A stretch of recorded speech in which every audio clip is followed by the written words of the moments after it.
10, 9, 8, 7, 6, 5, 4, 3, 2, 1, 0. Ignition.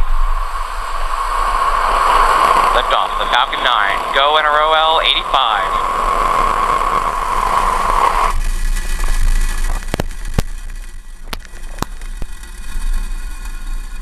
Downrange.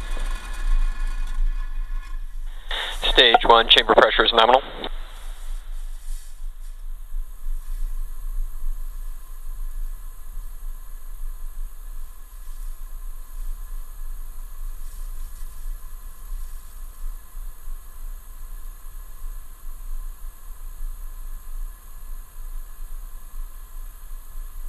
We're T plus 42 seconds into the NROL-85 mission. We heard that first call Power out. and telemetry nominal. And power and telemetry are nominal. We're now into the throttle down. Falcon 9 decreasing thrust to prepare for max Q, the highest amount of aerodynamic pressure. Vehicle supersonic. Falcon 9 going faster than the speed of sound. The Merlin engines have throttled back up to full power. Max Q. And now we're through the period of maximum dynamic pressure where the stresses are greatest on the Falcon 9.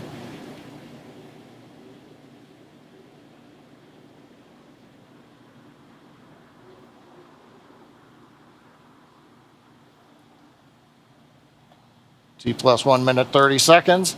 Everything continues to be nominal on Falcon 9. Trajectory looking good on the first stage.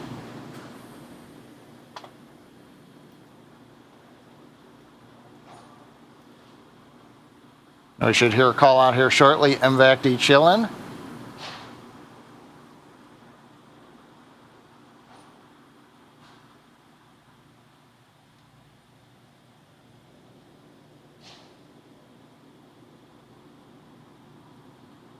MVAC engine chill has begun. Getting the second stage engine ready for ignition coming up very shortly here. We're getting ready for main engine cutoff, stage separation. The first stage will head back to the launch site. The second stage will ignite and head to orbit.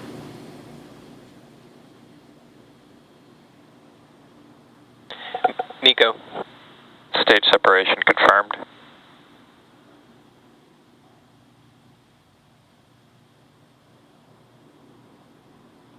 MVAC ignition.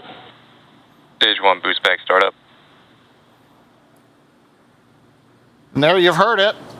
And we maybe even saw all those 5 events that happened back to back. Now currently on the screen, the first stage has begun its flip maneuver to reorient the nose back towards Vandenberg, and we have lit 3 Merlin engines. This is the boost back burn, the first of 3 burns the first stage will execute. This burn lasts a duration of about 48 seconds. Now while the burn's in progress, we'll also be having events on the second stage, but we may not be hearing those.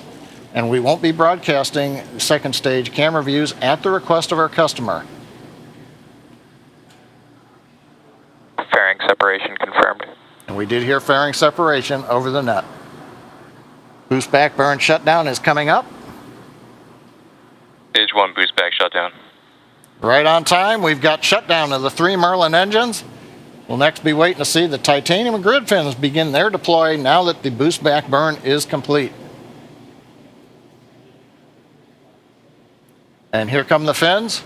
Pin pullers releasing and the 4 titanium grid fins beginning their slow deploy.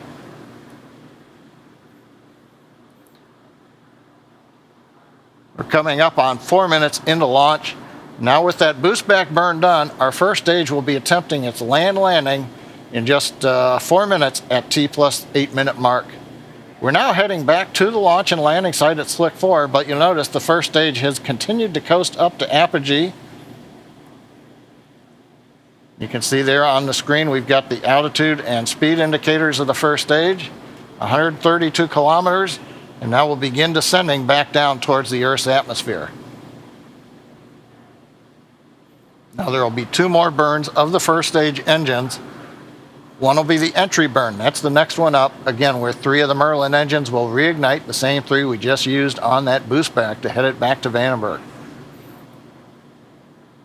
There's a view looking out of the inner stage on the first stage. Second stage now gone. but that gives you an idea if you were sitting inside the interstage what the view looks like out of it. There's a view. We're slowly getting some of the ocean and California clouds as the first stage continues to orient and head back towards the landing zone.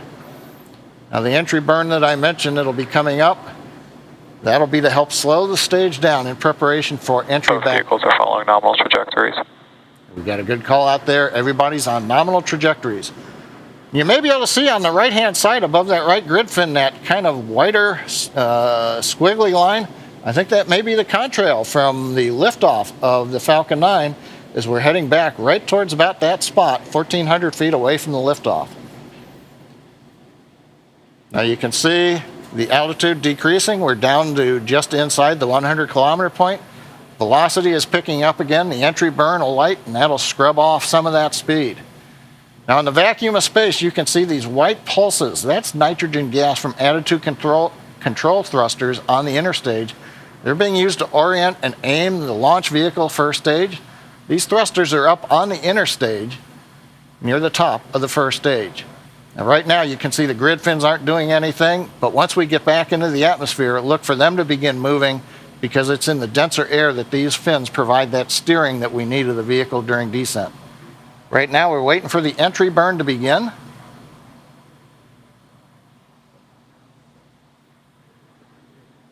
Stage 1 entry burn startup. We've heard startup. There's the center engine is lit. And now we've got two more engines up, changing the shape of the plume. Now if you're watching the speed display, you'll notice the velocity is quickly coming down. Now this burn will last about 21 seconds. Stage 1 entry burn shutdown. And we've got shutdown of the entry burn. And if you're watching that speed display, you'll notice we took out about half of the velocity of the first stage. We've still got one more burn to go, and that's the landing burn. Now during the first stage landing burn, the center Merlin engine will relight and slow the vehicle down for its second landing attempt back on land, not too far from our launch site. Stage 1 FTS is safed. Flight termination system on the first stage has now been safed. Landing burn coming up in about 10 seconds. Stage 1 is transonic. Stage 2 FTS is safed. Stage 1 landing burn. We've got landing burn. You see the grid fins beginning to operate. Waiting to come through the cloud deck for a view of landing zone 4 at the old Slick 4 West at Vandenberg.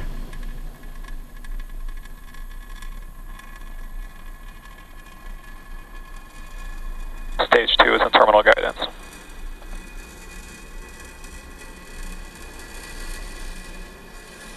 Landing leg View from the deployed. ground camera, landing legs deploying. Stage 1 landing confirmed. And as you see on your screen, the Falcon 9 first stage has successfully landed at our landing zone, making this the second consecutive landing for this booster. And it also marks our 114th overall successful recovery of a first stage booster. Now, since we just finished the landing of the first stage, at the request of our customer, we are concluding our webcast coverage early today. We want to thank the NRO and the U.S. Space Force for entrusting us with today's launch. And of course, thank you to all of you for joining us, and hope you'll all enjoy the rest of your weekend.